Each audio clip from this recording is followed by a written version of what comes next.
ahead with the next session, and I have the proud privilege in inviting on stage our distinguished moderator, Mr. Baruruk Mishra. He's from NET Enterprise. And let's put our hands together, ladies and gentlemen, to welcome sir. Thank you, sir. I also have the privilege in inviting eminent panelists. I would like to invite Mr. Abhay Bhakre. He's DG of BEE. If he's here, I would request him to join us. I'd like to invite Ms. Pallavi Jain Govil, Director General DGH. A very warm welcome to you, ma'am. Mr. Errol Pinto. He's Senior Policy and Commercial Lead from the Global CCUS Institute, Australia. A very warm welcome to you, sir. Inviting Mr. Rohit Kumar from Carbon Market Association of India. Warm welcome to you, sir. And Ms. Reshma Narayanakutty from ENY. A very warm welcome to you, ma'am.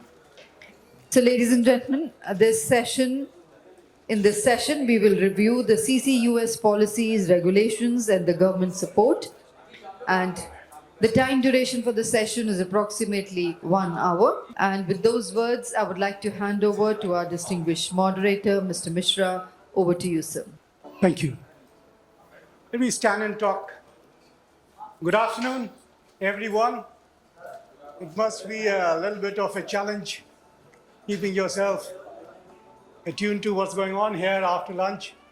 But I do hope that the talks here, the discussions here will be interesting enough for all of you to sit up and take note.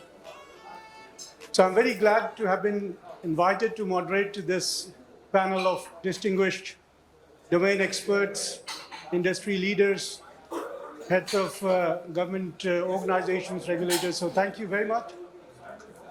So the way we'll structure this is we'll talk about 5 minutes to tee up the conversation, to discuss the policy issues, and then I'll individually go to the panels, much like the previous format, 5 to 6 minutes. And in the end, we will take questions. We'll try and keep it interactive in the end, but right now, let's listen to the folks. So why are we here is a simple question. Who, what, why, who, when, and how. If you answer these questions, you will get to a place where you have the solution. But the problem definition is very important to begin with. So what's the problem?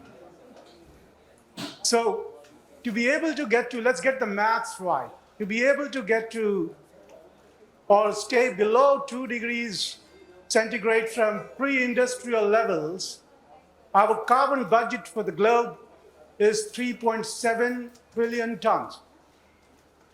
And to be able to stay within 1.5, our carbon budget for the globe is 2.9 trillion tons, right? And as we speak today, we've already got 2.5 trillion tons in the atmosphere. We've already emitted that amount. So the balance that we have to get to 1.5 is just a decade's emission, 2.7 minus 2.9 minus 2.5 or 2.4. The 0.5 trillion is all that we have in the CO2 budget. And if you were to look at 2 degrees centigrade, you have slightly more, maybe 25 years of emission. And the need, why is the need? So what's happening? So India, Bangladesh, and Pakistan are and I'll forward to you, some of you, the McKinsey report and a lot of other stuff.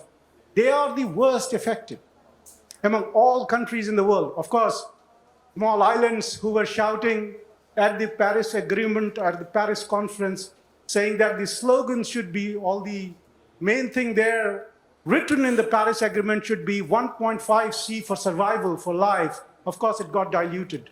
Quite a few islands will go under. India will suffer the most. Our wet bulb temperature, if it goes above 35 degrees centigrade, our perspiration will not be able to cool us. And allow me to use the word, we will die.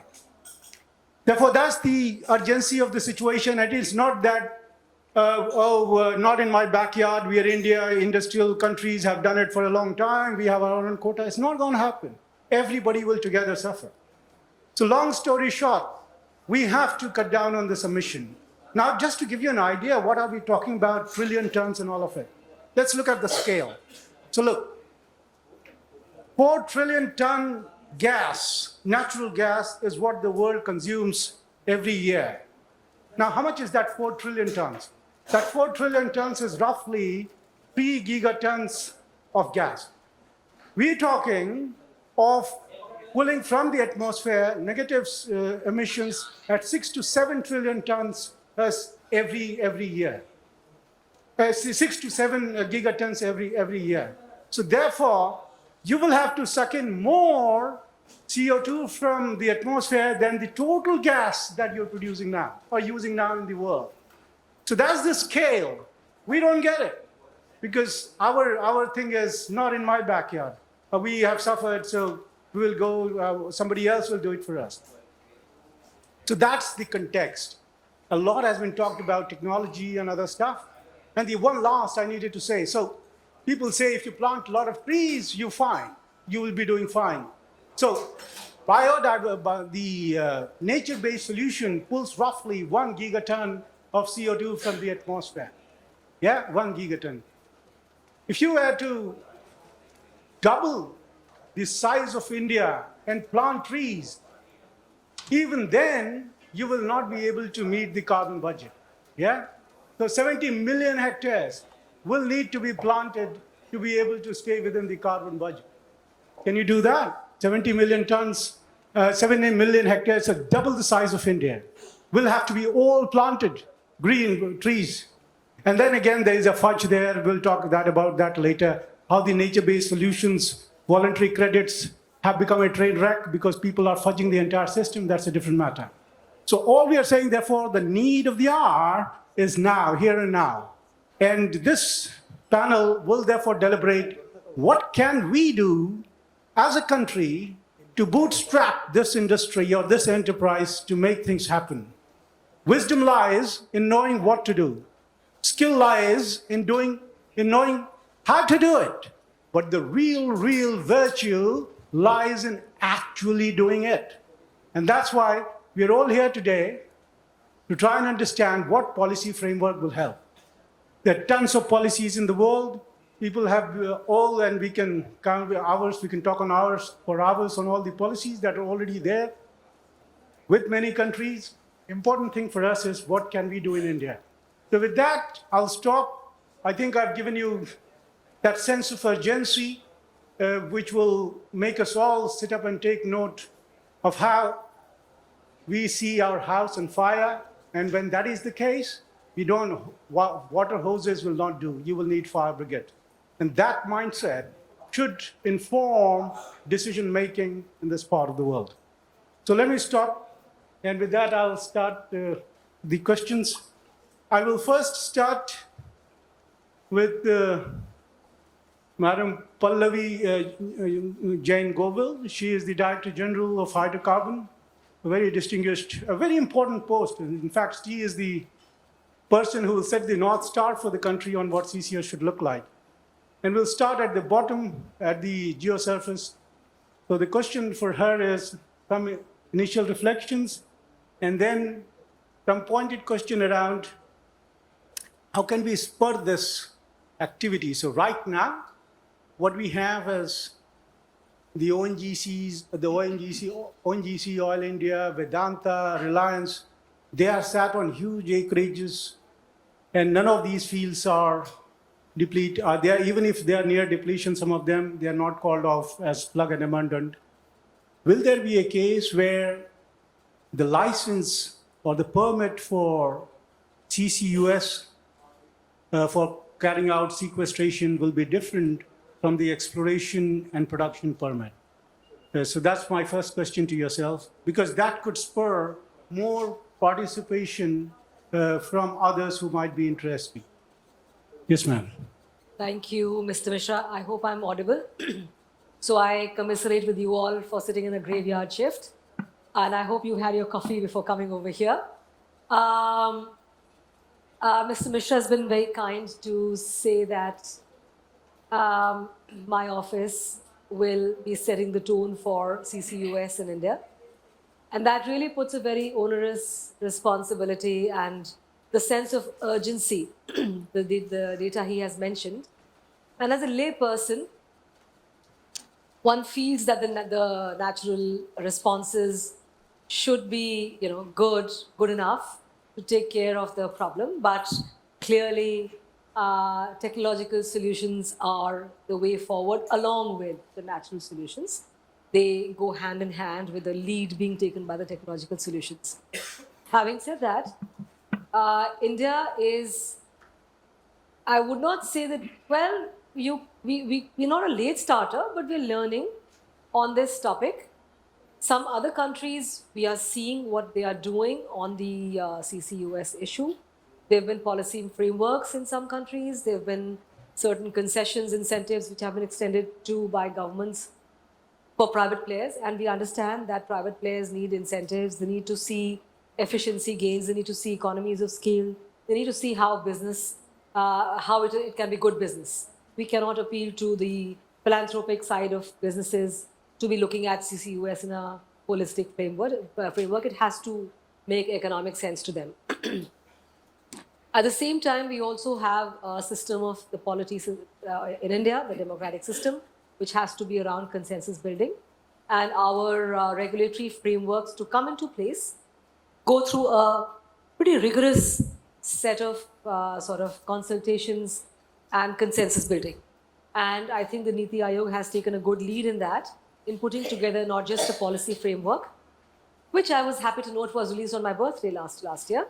So you all know my birthdays, and I'll be really happy. My office is half the office over here. They really wish me every year. So the Niti Aayog, with its groups working on various aspects of the regulatory framework so required and the policy framework so required, was actually a very good grouping of experts in the field, and they are leading us to have that organized sort of thought process to understand that the regulatory role that we have to step into. And from that begins the framework on which we would be giving our policy recommendations to the ministry. We are closely looking at the BEE because they have been doing the regulatory framework for energy efficiency for the longest time. We're looking at their successes, we're looking at the frameworks that they have put.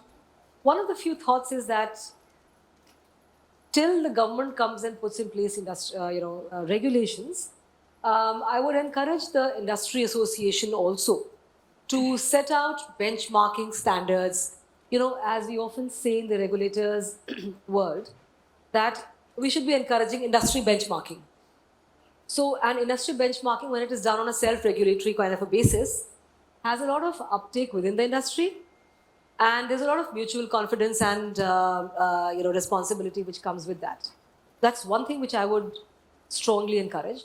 And now coming to your pinpointed question about the state of play we have on abandoned fields and whether we would have a separate policy. The answer really ties back to my earlier remark, which is that India is a federal polity, a union of states, and every state has its own, so they're governed by the mineral licensing policies, Mines and Minerals Act. Since CCUS involves going into the land, there would definitely need to be a policy framework. And I would like to draw upon experiences in other regions of the government where the central government has come out with model regulatory frameworks, which the states have gone on to adopt. And I think that's what I would think is the most feasible way forward, where the central government comes out with model legislations which the state governments can then pick up. Yeah. Thank you. So, thank you. So you talked about consensus building and the federal polity. So it is dependent a lot about how the states view it, and also the need for regulation coming right from the top. Those are the key things. Just on this one, ma'am, so UK and Australia and quite a few others are now separating the exploration license and storage license. There could be some merit in debating it further in the DGH as to what is possible or not possible. Thank you. So that's good. So next, let me come to Mr. Rohit Kumar.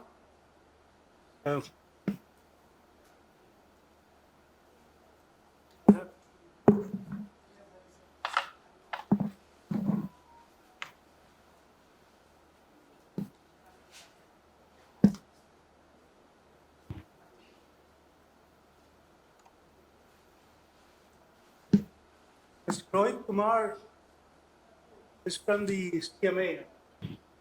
Yeah. And question for you is, what are the, how is the enabling of or bringing about the carbon taxes and ETS ecosystem in India going to help this enterprise? How difficult do you think this is going to be, and what is the way forward? Because it's a carrot and stick thing, isn't it? So, in UK, in the European Union, for projects like Porthos or Aramis, it is very simple. Folks, capture your CO2 from steel plants or petrochemical plants or refineries and put it in the pipeline that we are building from Port of Rotterdam to the Taka field in the west, in the Northern Sea, where we'll inject it, or buy ETS at $100, 100 euros. The choice is yours. And suddenly you have quite a few from the industry participating or are ready to pay that tariff, capture the CO2 and pay that tariff to be able to inject in the pipeline, which the Port of Rotterdam, EBN, and Gazioni are putting for the Porthos project. So your thoughts, sir? Yeah. So thank you very much for. To start discussion, so I just want to introduce CMAI. So we are Carbon Markets Association of India. So we are an industry body and working dedicatedly for policy framework for the government side and giving industry voice to the government and different ministries and department. Can you speak closer to the mic, sir? Yeah. I can take.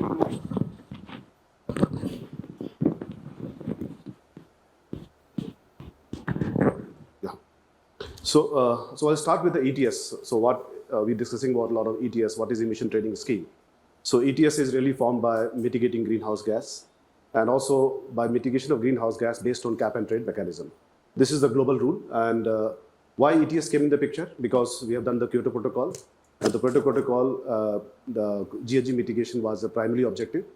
So ETS came in the picture. And after that, the clean development mechanism came in the market. And also joint implementation and action activities has been promoted globally. So post that, there is a lot of ETS market has developed, like European Union ETS market, New Zealand, Canada, Korea, China. And now we are happy that India is also coming with the emission trading scheme. And that is definitely going to help India to mitigate emission and achieve net zero emission. So I will start to what Prime Minister said in the day one, that we are 17% population and only 4% emission right now as a country we have. So we are also we are doing much better for NDC goal 2030. What we have promised that GDP emission reduction by 45% emission reduction by 2005 level and 50% renewable energy, non-fossil fuel energy development to the country by 2030. And also we have developed the Indian carbon market framework, which is strongly supporting. Apart from that, we are also going for a live campaign, which is a grassroots level. And the Green Credit Program we recently launched, that will definitely going to help India at the next level in the coming decade. Now, the question comes around how carbon market can play a very important role for CCUS development in terms of industry decarbonization process. So as we know that in the COP28, we are not able to decide Article 6.2 and 6.4 this year. I think in the COP29 in Azerbaijan, a lot of clarity will be happen, where industry can play a pivotal role for getting climate finance. So right now, we have only option for voluntary carbon market as a country we have. And the voluntary carbon market is playing a very important role, not in India, but globally. And there are various projects, as you rightly said, that some projects in the Texas, Petra Nova project is generating high carbon credit in the CCUS project. And from coal to CCUS plants is there. And the Quest in Canada is oil refinery. Also the CCUS project is there and getting high carbon credit revenue. So these are the success model globally we already have. And apart from that, what the government rules and regulations, what we suggest to accelerate the CCUS momentum. there is a possibility which already happening in the US to reduce the inflation rate, where a PPP model has been developed by the government. So industry is well invited to participate in the CCUS transition to the any projects where the carbon credit revenue will be shared between industry and that project development. Apart from that, they are getting high carbon tax incentive. So this sector really needs it because we need an immense high value for development of a CCUS project in India. While carbon market per se, so we are well placed as a nation for the carbon market per se in terms of CDM, if you take CDM and VCM market. So globally, 17% project in the CDM belongs to India, and that is an achievement for us. And regarding voluntary carbon market, we have 30% global share as a nation, we have. And we are expecting that $250 billion will be voluntary carbon market volume by 2050. And if you have 30% share, we are expecting $75 to $80 billion FDI to the country. And I'm very happy to share that CCUS is for one of the most prime area. And there's a large number of investment is going to happen in CCUS after 2035, but $150 billion in this sector is yet to happen.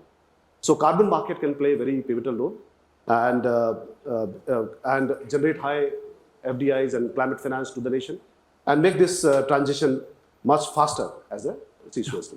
Yeah. Just one question, sir. Thank you. Very clear.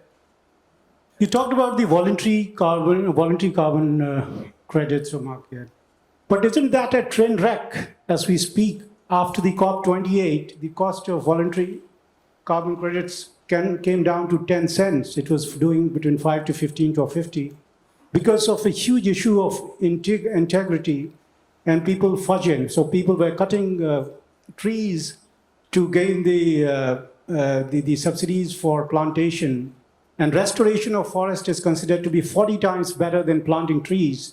But of course, planting trees can be easily understood to get credits, and that's what's happening. So this integrity council, etc., has been formed. What is your view? What policy can we make that this kind of a fudge doesn't happen? And the example is in Chile. They actually had higher carbon because they were cutting the forest to plant trees to gain the carbon, the subsidies from the government. And the policy did not say in Chile that you cannot cut the forest. So that one loophole was exploited by quite a few of these unscrupulous folks, and they cut forests to plant trees and get the subs. So what's your view on that, sir? So I just want to recommunicate that what happened in the COP28, that we are unable to strengthen Article 6.2 and 6.4. So if we really committed and we want a complete climate action in the different direction altogether, as a world, we should decide what will be the Article 6.2 and 6.4 framework to the various countries, which is yet to happen. Yeah. Can you explain to the audience what is Article 6? Yeah. The trade mechanisms under Article 6, etc. Yeah. So Article 6.2 is talk about bilateral and multilateral collaboration between two countries. As per the Paris Agreement, there is Article 6 framework has been developed. Under Article 6, there is 6.2 and 6.4 framework is there. 6.2 framework definitely talks about the framework where one country can really develop projects in another country. They can do bilateral, multilateral collaborations. And the carbon credit generated to respective countries can be transferred to those nations who's going to invest in that country. Yeah. So recently, Japan, Korea, Singapore, and is closely working with India. I'm sure that we can definitely push this 6.2 collaboration much faster, and so that CCUS investment can come to the country in the faster way. Apart from that, Article 6.2 is the UN-based carbon credit development framework. So again, Article 6.2 really talk about industry larger participation, yeah, and industry collaboration for developing, for mitigating the GHG mitigation activities around the world. So 6.2 is also not decided in the COP28. So we are expecting that it will be decided next year. So now, right now, the voluntary carbon market is the only option. To strengthen the voluntary carbon market in the COP, so there is a ICVCM and VCM framework has been developed, where all the mechanism has come and discussed about the transparency, because you rightly said that there are some issues earlier in some part of continent. So that framework is going to definitely help to standard transparency in this mechanism and create a high value of carbon credit of voluntary carbon market as well. Regarding CMAI, so we recently signed MU with VCMAI. It's a voluntary carbon market integrity. So our purpose is that how to improve India's ranking in the carbon credit platform. because Indian carbon credit should be as valued as the other countries' carbon credit in the world. So that main objective is that how to get immediate finance for development of CCUS and other project. I'll just give you one average figure. What global figure is that? So average global figure for carbon capture projects are like 50 to 60 ton per CO2. If you capture per ton carbon dioxide from CCUS, it's $50 to $60. But if you take the carbon credit benefit, it's around $50 to $70. So that is really giving a level field platform. We just need to start and pilot and implement faster so that we can get a large number of cases and for CCUS transition in this country. Yeah. Thank you. So, To jump in quickly with a follow-up comment over here, because this may not be very well known, but in India, the forest laws, the Forest Conservation Act, it's a very robust, very strong act, though that's also in the process of a review.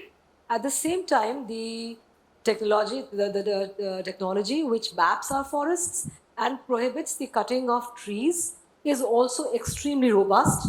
We have a very well-functioning forest department all over the country. So I think those problems which have come in other countries, where you cut forests and then you plant trees and that fudging happens, I don't see that happening in India at all. So I need to defend the Indian government over here. no, that's very good. Put that on the point. No, I'm saying globally, it has suffered from a lack of integrity, and so that's why the voluntary carbon markets, the price of carbon credits came down to $0.1 from 15, 20, or 50 that it was trading on. So it depends on sector-wise, which sector we are talking about. So carbon capture and utilization and storage is a sector where the price of carbon credit might go to €100. Yeah. So that is a sector where we are. No, I'm saying the price at which the voluntary carbon market or voluntary trade was happening, it was much lower than the CCS, the ETS that we have, which is around €100. Excellent, thank you, sir.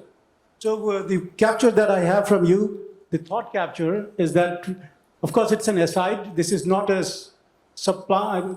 substitute for carbon CCUS, but if we strengthen the voluntary carbon markets and a lot of finance which can come from that could then go and ease the burden of costs in actually implementing the CCUS projects. $50 to $60 is the capture cost, and overall $100 we are looking at with transportation and injection. But Professor Vikram Visal will tell you that in India, that he's working on a scheme which could bring it down to $30 carbon capture or even lower. And Carbon Clean and others, they are also talking about a different range. Shell has its Ultra, and we are slightly higher. But there is a lot of learning that can come from that. Thank you. So now my question is to Mr. Pinto. There was a small crisis in the sense that his title says CCS Institute of Australia, but he is based in the US. Aren't you based in the US? I am. Can you hear me? Are you able to hear me? Yeah. Yeah, I'm based in Houston. Yeah, so I will have some questions for yourself, sir, because you are so close to the actual act. So the questions for you are these. The learnings from the US, because they are the ones who have been leading in this space. So what are your reflections on what India can take away from the policy developments in the US? And while you talk about that, what are the implications for funding? Funding from the bipartisan infrastructure law of 2021 that you guys are so keenly watching. And we talked a lot about hubs, hub and spoke model and hubs, and he will reflect on some of the pipelines. So there are green lines which runs in thousands of kilometers, which capture CO2 from various emitters and go and pump it into either saline aquifers or use it for EOR, etc. So we'll talk a little bit about that pipeline, and can we do something on the west coast of India or wherever in Europe? It's all about collaboration, so we'll talk a little bit about that. And a small overview on the development related to Class 4 program of CO2 sequestration. So Sure. quite a few questions for you, if you can answer some of them. Yeah, And basically, we're trying to engender some thinking around what could go into the policy frameworks in India. Absolutely. I can try and elaborate on some of that. But first, let me introduce myself for those that I haven't had the opportunity to meet. My name is Errol Pinto. I'm a senior policy and commercial lead at the Global CCS Institute. We're a CCS-focused think tank. We're headquartered in Melbourne, but we have offices all over the world, and I'm based in Houston. I'm also very happy to be here at India Energy Week and excited to be part of this panel. So a big learning, a big takeaway that we can take from what's happened with policy developments in the US is that it's very clear that project developments will follow from strong policy. And if, for those of us in this space who've been watching the project announcements, 2021, 2022, and 2023, we started seeing a huge uptick in project announcements. Now, these are not completed projects. These are announcements of projects that will take about a 7 to 10 year time frame to be operational. But there were many of them that popped up. And why did they pop up? It's because of the developments that happened on the legislative side in the US in 2021 with the passing of the bipartisan infrastructure law. It's also known as the Infrastructure Investments and Jobs Act for some of those who might recognize the law by a different name. And the passing of the Inflation Reduction Act in 2022. Now, what a big takeaway for India is that because project developments follow strong policy, in 2022, when Niti Aayog published the CCUS report, it was the biggest indication from the Indian central government that to the public, to the world at large, that India is seriously considering CCS. And like I mentioned, the big step change in project announcements that's driven by these two laws, the Bipartisan Infrastructure Law and the Inflation Reduction Act in the US. And there's two different things at play. One law, the first one from 2021, is more of a grants-based program. So it released a lot of funds that companies in the private sector can make avail of. The government is the largest issuer of low cost capital. So that's playing into the capital markets. They can offer loans, they can offer grants at rates that will beat any bank, just because of the size of the government. And that's a takeaway. That's a learning for any economy that seeks to do something similar. And definitely there are things that India can gain from that as well, from that approach. But there's also the Inflation Reduction Act that got passed in 2022. It overhauled the tax credits that CCS projects can avail of. It's under Section 45Q of the US tax code. And it increased the tax credits from about $50 to about $85. And for DAC, it went up even higher. But basically, the takeaway is a combination of a fiscal method where the government directly intervenes and influences the tax rates in the country, or a combination of a fiscal method with an approach that utilizes the capital markets can have a huge impact on project developments. So, we've been talking a lot about where does the source of funding come from? And these are two of the biggest sources of funding that have made the biggest impact in the US.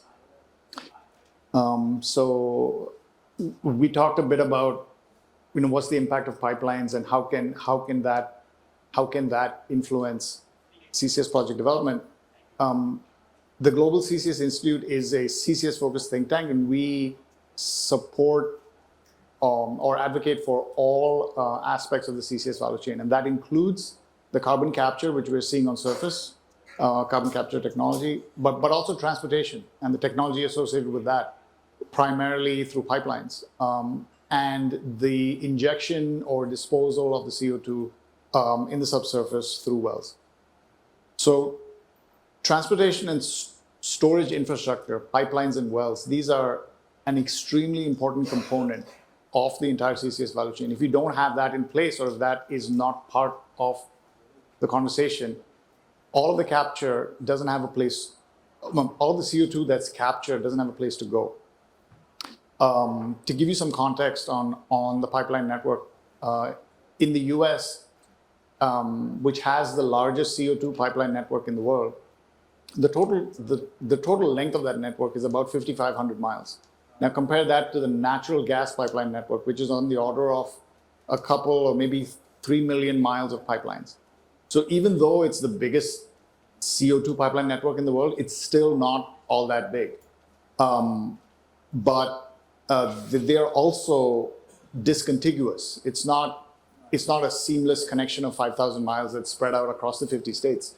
It's in pockets, and it's kind of co-located, so to speak, with clustered in certain industrial sectors in the U.S.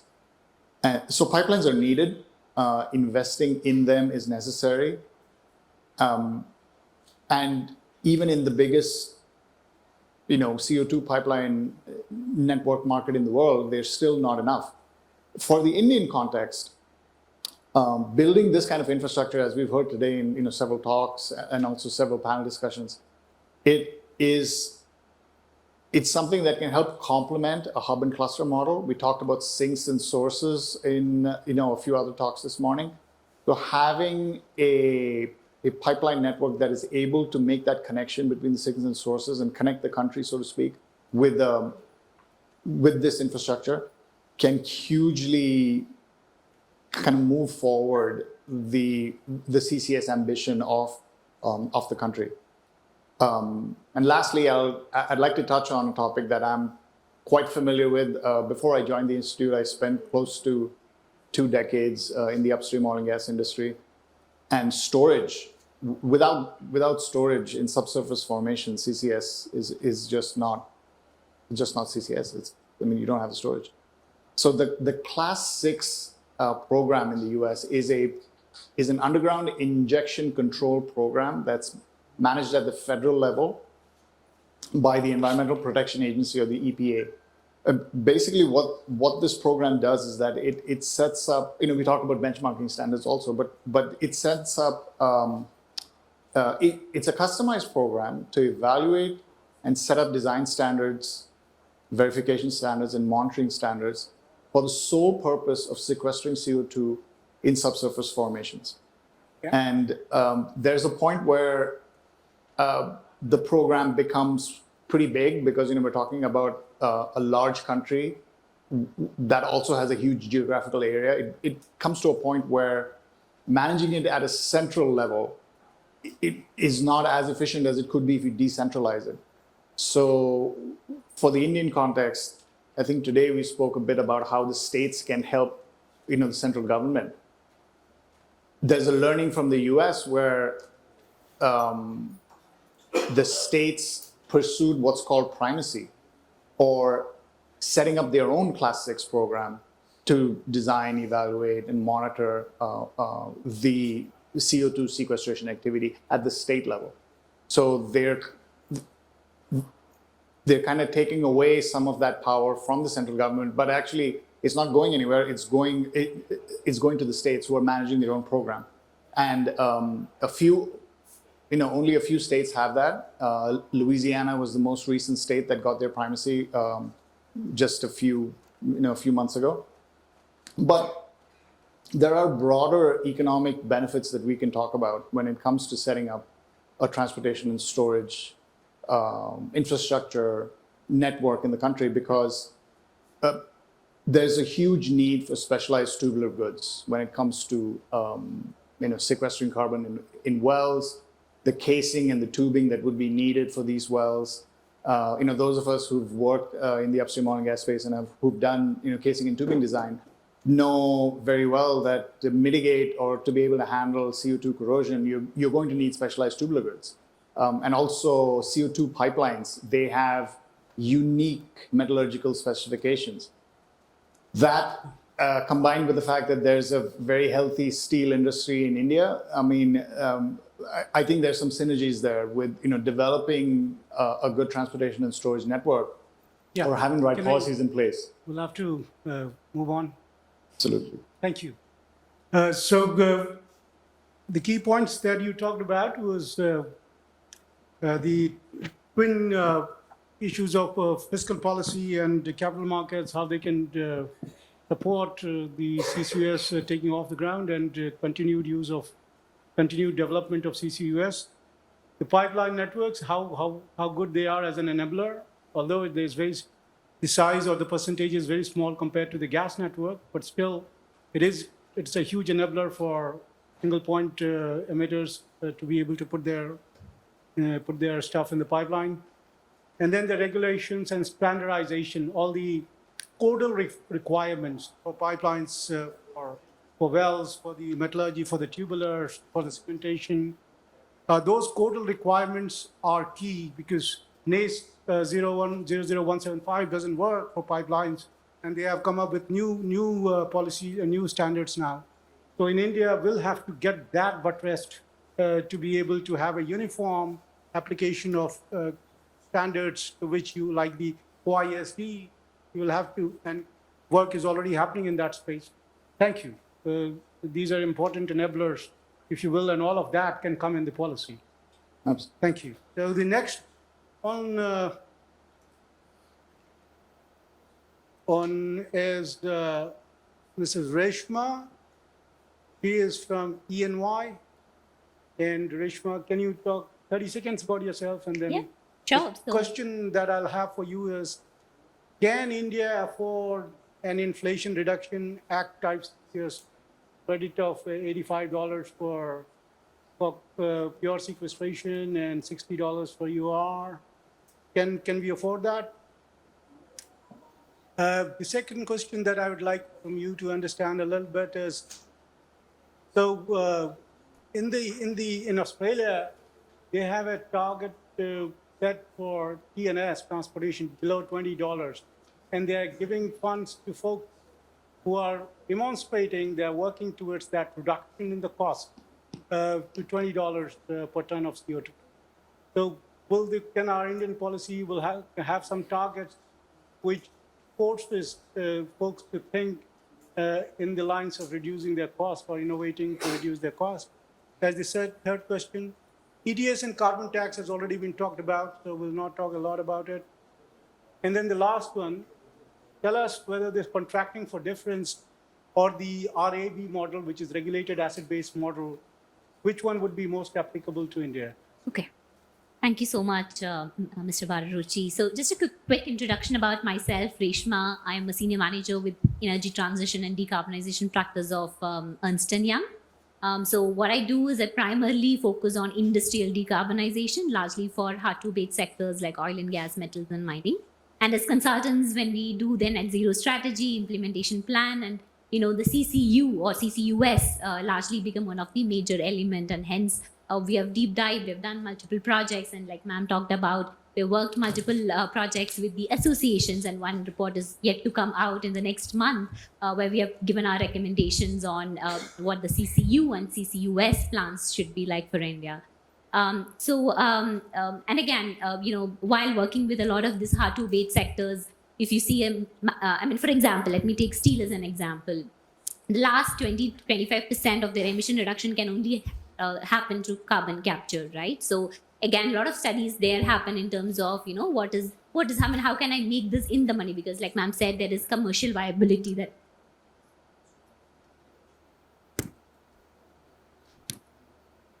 there has to be focus on commercial viability for industries to make TCU a reality for India.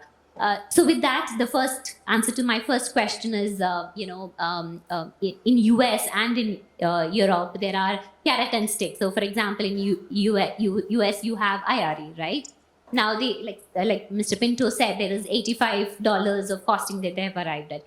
Now, the question that I like to address is, how did they come up to this number of $85? There are a lot of dependencies that has helped them arrive at this $85. So I would like to talk few of them. So first, if you see India versus US, there is a focus on the infrastructure readiness. Is these capture technologies? What is the maturity of the technologies that are available in US and in India? And if I have to say, India is in the very nascent stage of that journey into their CCUS, right? Whereas, US have their own learnings and they've evolved through it, and hence they were able to achieve or maybe arrive at that number and the policy framework. Second is the timeline difference. I mean, especially when I work on the net zero journey, I mean, for US, it is 2050, which is much earlier than what we have committed to. So hence the point on maturity and the transformation towards, net zero initiatives and then policy framework and all of. The third is the geological structure, and India and US is very different. And geological structure and the capture options that we have for US and India could be very different, and hence that has to be considered when we are looking at CCUS for Indian context. The last one is the scale. I mean, India as a geography. Again, coming back to my geography point, as a geography, if you see the wells are very scattered, or maybe it's concentrated in certain locations where your demand points are at various locations. So how do we map that, and how do you bring in technology at scale to sort of answer these sort of questions is another parameter to look at. And lastly, the skill availability. Now, with all these points, let's understand what can we do for India. So, from an infrastructure readiness, I know a lot of oil companies, including ICL, ONGC, are doing a lot of work in terms of identifying the use cases. Now, why is this important? Again, going back to Mr. Bararuchi's point, we shouldn't have a loophole when we are framing our policies. We should be very clear on execution, very clear on every nuances that is important while framing that policy in line. So we should be very clear on the execution first. And how do we come to that is by use cases. So we need to learn from what other countries have done successfully. Is it applicable in an Indian context? How do we develop those use cases? What is needed to develop that use cases into a large scale is something that we need to look at. I think timeline we have already defined for India. The third is geological structure. Again, a lot of studies are happening, and I know IOCL is doing a study with Asian Development Bank to sort of look at the capture capacity and capture potential that they can have. So such sort of studies will also throw a little more light in terms of how the journey should be, how the roadmap should be. And largely for technology, and I think IAW is providing a beautiful platform for all the technology partnerships and ecosystem to come together and develop that to make this a reality. So in short, while considering all of this, and this is again my personal take, India is not yet ready to sort of adopt something like a IRA. We will have our own sweet baby steps to kind of reach there, but as of now, maybe we will have to evaluate more on the execution side, understand the challenges that we would have, and then slowly and steadily sort of take the steps forward. And again, and I feel this is not an apple to apple comparison, right? So I think India as a country, we should more look at execution and use cases and collaborations, partnerships. All of these should be looked at, developed, and then probably something more like a similar policy like an IRA can be looked at. And again, coming back to just maybe a few more seconds on EU. EU is providing more like a stick approach, right? So they have EU ETS in place already, and they are coming up with Net Zero Industry Act, which is providing a lot of development and opportunities and incentives for companies to develop their clean energy technologies. So all of that can happen because they have a strong EU ETS in place, and also they are coming up. I mean, they came up with CBAM, which is cross-border adjustment mechanism, which is another nightmare for Indian companies, because then that is sort of a stick to the Indian exporters, right? So again, going back to my example, steel companies are in the journey of adopting all of that because there is a stick from the EU, and a lot of their revenue from exports are sort of getting disrupted. So all of this put together, there is a beautiful journey for India to adopt, but having said that, it'll take its due course to sort of mature into that level. And I think I also wanted to highlight few of the funding options that are available. I think I was in the plenary theater session with Mr. Matthew, and he said that there are a lot of investments in CCU that are being available, and they're from Climate Investment Fund.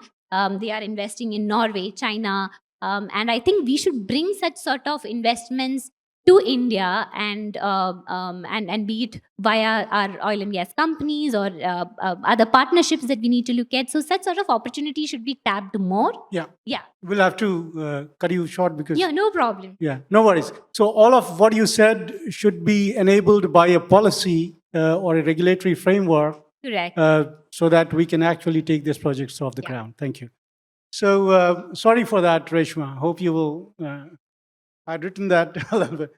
So the last one, Mr. Abhay Bakre, yourself from the DG from BEE, prohibitive costs of CCS are a bottleneck now.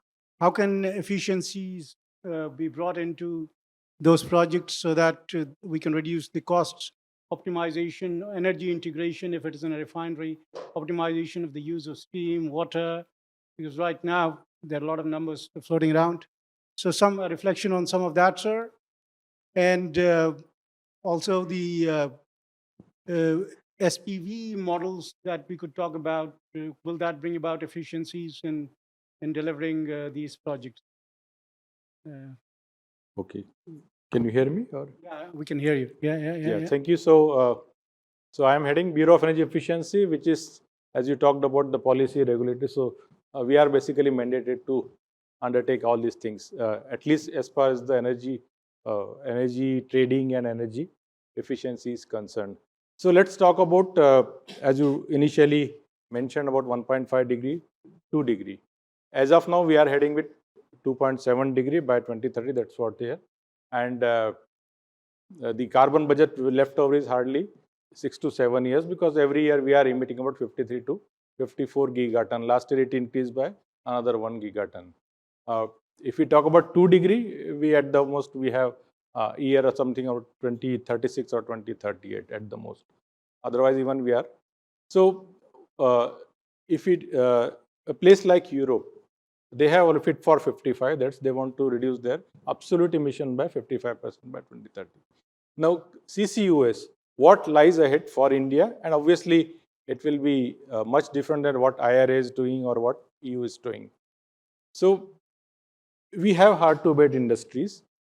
We have the NDC, and as per our emissions, we have 76% emissions for the country coming from energy sector.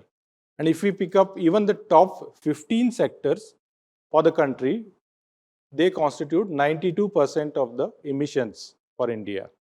And currently we are something around 3.1 gigaton per year. Out of those 15, 10 are energy sector, the highest being the power generation, 40%, followed by steel, 9%, and aluminum, cement, everything. And 5 are non-energy, which are basically methane, agriculture, like that. Now in NDC, if you recall, we had 3 quantified targets. The first one, 33%, we achieved it, and we have enhanced to 45%. The second one, 40% non-fossil capacity, we achieved it, we enhanced to 50%. The third one, because this question came out about the agriculture and plantation, it was 2.5 gigaton, billion ton of additional carbon sequestration through plantation and this thing. It has not been enhanced. So that we are on track, but that means there is still a job to be finished as far as that is concerned. Now, CCUS. So as long as we talk about U, as of now, the impression is that it doesn't qualify for the carbon credit. If it is CCS, yes, there is a discussion. It can qualify for carbon credits. S means then you capture it and then use it somewhere like oil fields for enhanced oil recovery. You can either put it in other caverns or all the abandoned oil fields, etc. So that's the S part. U part, you can use it either methanol, etc. All the technologies are there. Now, what are the opportunities? So every cost can be reduced if there is a huge demand creation, and that's the experience what we had in all kinds of technology in the all key sectors. Now, I'll only limit to the energy side. CCUS is a good option, even technically we believe, for hard to abate sector. Those sectors which otherwise you can't use direct electricity, etc. The other competitors are, of course, green hydrogen. And even now CCUS is becoming popular because we are using it as a blue hydrogen for that. Now, steel, we have 120 million ton of production. It will go to 280 or 300 by 2030. You have huge opportunity for that. You have, but at the same time, you have to reduce the emissions from this sector also. CBAM just talked. I will not talk about the CBAM. Same thing, cement, aluminum, etc. Aluminum and steel are already So under what's the impact on the policy, sir? I Yeah. mean, how does that? So so in this regard, what we have done, we have already made a trajectory for 2030. So all these heavy, hard to abate industry or energy intensive industries, we have already given them the clear trajectory, and now these trajectories are in terms of emission intensity, and we had ETS. Only thing it was energy trading system. We have REC trading. We have the energy certificate trading. Both of them we are trying to combine as a compliance mechanism, which will be similar to or almost similar to EU ETS. It's going to be there. This is great, sir. So you're So it's saying going to be trajectory that you've given is mandate. I mean, is it's there going a to be time the when mandatory, yeah, because Okay. we have the trajectory for 2030 for our country, 45%. No, so for each of these sectors and individual plants, will that All be? potential sectors, each unit will get exactly similar to that, except that in EU ETS, you get the absolute emission reduction. Here, the reduction will be in terms of emission intensity. That's per ton. Like steel, average is 2.55, it has to come down to 2.2. And this would be enforceable, mandated. Yeah. And again, it's again like if you don't achieve, you have to purchase the carbon credits. If you exceed your achievement, if you exceed the performance, you are eligible for carbon. And by when will this ecosystem actually It's already start? notified in last June, and this will be rolled out within this year. And by next year, I think the implementation should be in place. So this is a big change, and the CM is fully aware about that. Excellent. The second thing is the voluntary carbon. That is also notified last week of December. We call it as an offset mechanism because here you can use it both in terms of voluntary. We call it a voluntary when there is no corresponding adjustment. But if we talk about 6.2 and 6.4, you can use it as an offset because there is some other country which is financing you and they deserve the credit. Basically, they have funded. The Singapore discussions, we had it. They are ready to give something around $50 for 6.2. Japan has guaranteed their own investor that if you get credit more than $40, it's fine. Otherwise, we will definitely support you minimum $40 for there. Now let us see what is the price coming up in India. As I mentioned, if it is a U, then there is a different issue because you don't get the carbon. But at the end, when all these hard to abate sector, and very rightly said, when we have the net zero trajectories for all four major sectors, transport, industry, buildings and power. Power will come very soon because you have the renewables. Once the storage comes, that will become viable. The other competitor which is coming is, as I mentioned, green hydrogen. So green hydrogen is coming out a good solution for those sectors, as I mentioned, hard to abate, which you cannot directly electrify. You are actually electrifying it indirectly. That is, use electricity to generate hydrogen. So that way also there. Now the opportunities is basically these policies of carbon credits, both from compliance. And compliance, you will get much higher value, as you mentioned, $0.1, because it is a voluntary carbon market. So most of these industries are required to use technology. Whichever technology is least cost effective, they will use it. If the demand is created, the carbon capture cost will also come down. The efficiency is the first fuel. As you asked, the last question is that what is the cost of that CCU plant or CCUS plant? First, you deploy the energy efficiency. So you reduce the carbon emission itself. So improve the efficiency, reduce the carbon which is otherwise you are required to capture it, and then deploy because your plant capacity itself. But as of now, over the world, and this was a serious discussion, and as ma'am said, the Niti Aayog task force is there, B is part of that.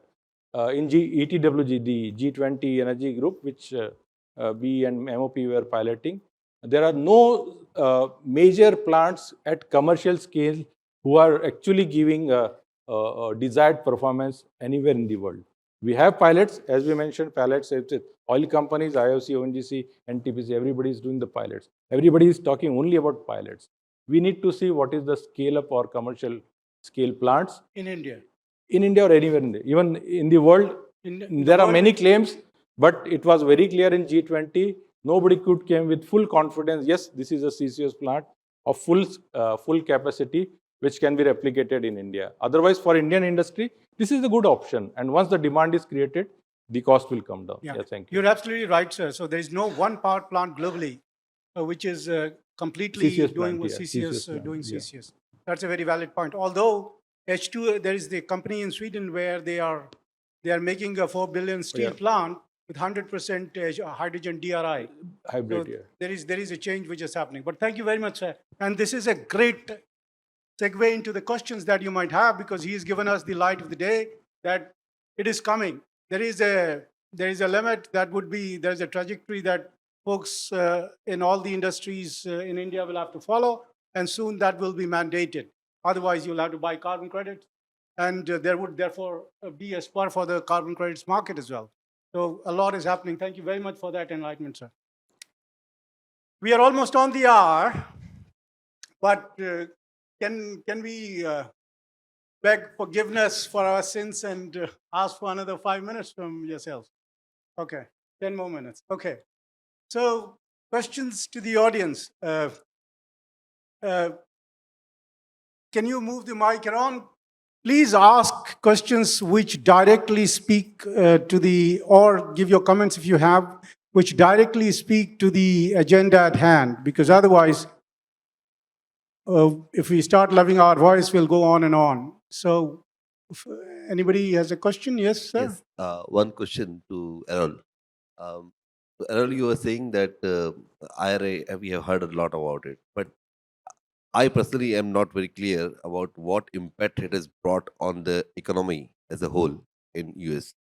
Because if one sector is getting the incentives for $85 or something, somebody else would be taking the brunt of it, right? Either the taxpayers or some other industrial sector. So how, on the overall, how it is impacting the economy? Because that will also indicate how the policy would need to be developed in India as well, if I'm not wrong. Can you Yeah. please? Yeah. Yeah, I can elaborate a bit on that. So it benefits the economy in the sense that it benefits a sector of the economy. So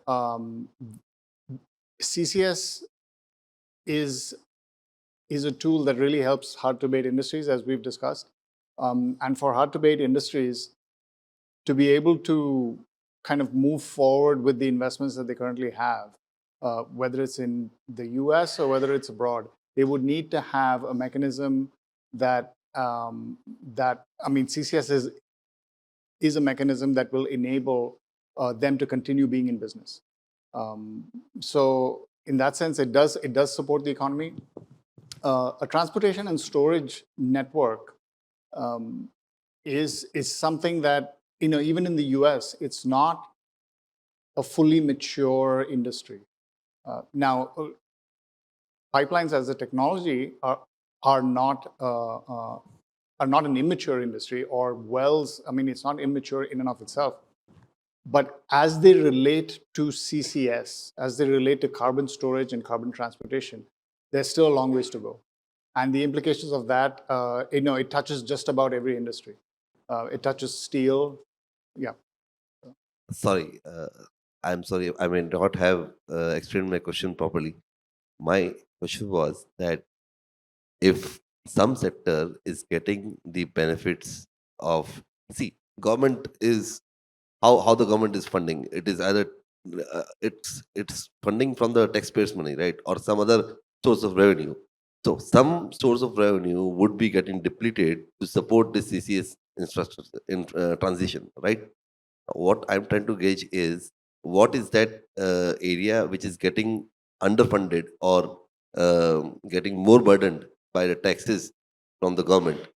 To if you have some knowledge about it. I think I get your question, but I don't think there's a direct mapping that we currently have that says, well, CCS projects were funded.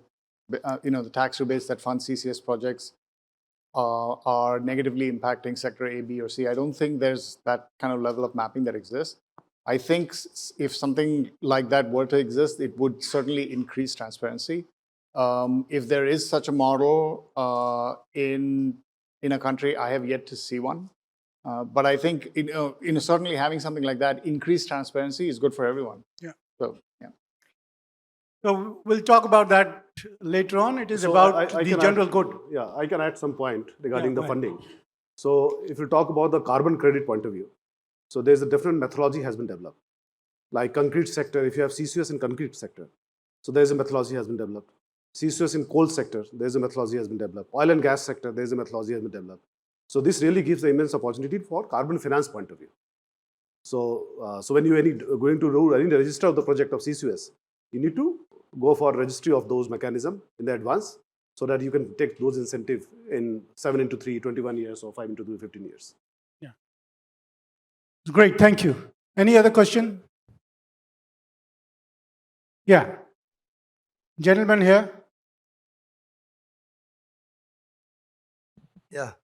My question to Reshma on the everybody's talking about CCUS technology, and any CCUS project is very capital intensive. The operator has to invest a lot of money upfront, putting the infrastructure, drilling the wells, putting compressors, and making the carbon capture.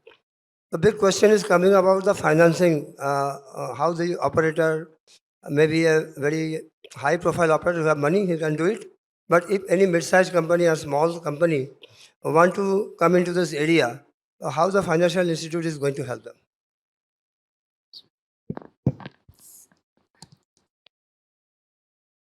Yeah, so the question is on the financing, right?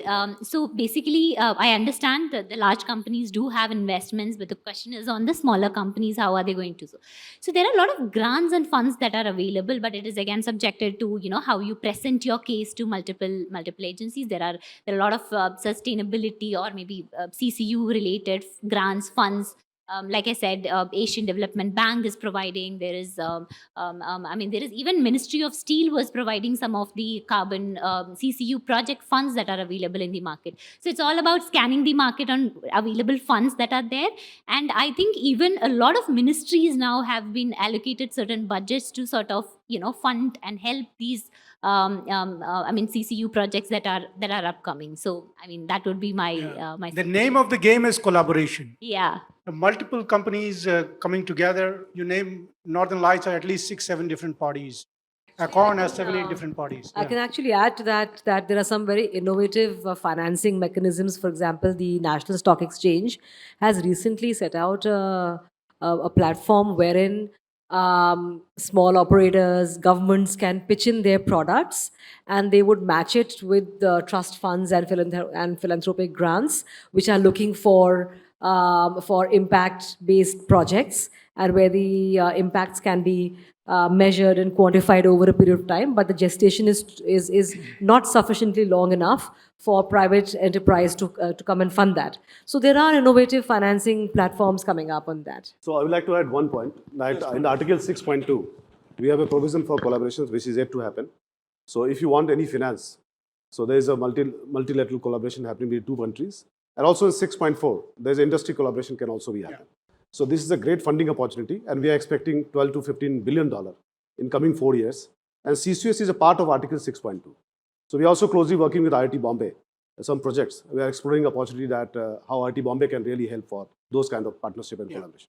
Thank you. Thank you, panelists. I think we had and the proof is in the pudding, so the audience will know whether this was a productive conversation or not. But I personally learned a lot from your deep insights. And I hope this helps clarify our thinking around why a policy is needed. And as they say, the best time to plant a tree was 50 years ago, but since you haven't done it, so do it now. Thank you very much. Thank you very much indeed.